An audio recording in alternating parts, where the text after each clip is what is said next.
Bonjour, je suis Mathieu Archambault, agronome et l'un des fondateurs d'Ecosystème. Je vais vous présenter l'agriculture régénératrice. Nous avons à faire face aujourd'hui à plusieurs défis majeurs. Premièrement, évidemment, le changement climatique. Nous avons également une population humaine encore en croissance et qu'il faut nourrir. Parallèlement, nous avons encore une agriculture qui est fortement dépendante des intrants, qu'il s'agisse de la fertilisation, extrêmement coûteuse en énergie fossile, ou en produits phytosanitaires, qui ont un impact majeur sur l'environnement. Nous avons également une détérioration des sols au niveau de la planète. Nous avons une gestion de l'eau qui peut s'avérer problématique, des sols qui sont de moins en moins aptes à accueillir la pluie, à la redistribuer aux cultures et qui valorisent plus ou moins bien l'irrigation. Pour finir, nous avons aussi des problèmes de pollution. Pollution des ressources en eau notamment, des rivières et au final au niveau de l'océan. Depuis les années 70, un mouvement de régénération des sols, d'agriculture régénératrice a commencé à se développer. Il remet le sol au centre du système production en considérant sa fertilité globale, qu'il s'agisse de sa fertilité physique, son organisation, qu'il s'agisse de sa fertilité organique ou qu'il s'agisse des communautés vivantes qui l'habitent.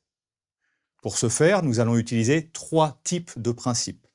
Le premier principe va être de raisonner le travail du sol, de le réduire, voire de le supprimer, pour maintenir l'organisation naturelle du sol et protéger sa surface, notamment vis-à-vis des intempéries. Nous chercherons également, comme c'est le cas dans la nature, à le couvrir de manière continue, sinon permanente. Pour ce faire, nous utiliserons les résidus des cultures, mais nous pourrons aussi utiliser des couverts d'interculture, voire des associations d'espèces, couverts et cultures ou cultures entre elles. Le troisième principe qui guide l'agriculture régénératrice est également un principe de diversité. Nous chercherons à augmenter la diversité des espèces cultivées pour augmenter la diversité générale, aussi bien en surface que dans le sol. Quand on parle d'agriculture régénératrice, il s'agit bien de passer d'un système minier dans lequel on va consommer la fertilité du sol. Cette consommation de la fertilité va s'exprimer par une baisse de la matière organique, par des émissions de CO2, mais également par une consommation accrue des intrants, qu'il s'agisse de travail du sol, d'engrais, d'irrigation ou de produits phytosanitaires. Reconsidérer le sol comme le point central, le pivot central de la production, c'est inverser la tendance, c'est le protéger, c'est réinjecter du carbone dans le système sous forme de matière organique, c'est recouvrer sa fertilité, c'est mieux nourrir les cultures, c'est mieux valoriser l'eau et c'est augmenter la diversité.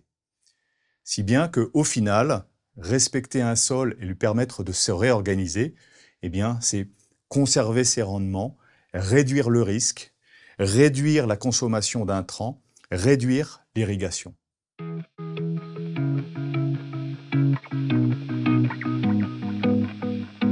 C'est pourquoi Bonduelle souhaite devenir aujourd'hui un acteur incontournable de l'agriculture régénératrice, promouvoir des formes d'agriculture capables de lutter contre le changement climatique, de restaurer la fertilité des sols, de maintenir la productivité des systèmes et des agriculteurs, de réduire la consommation des intrants et de protéger l'environnement.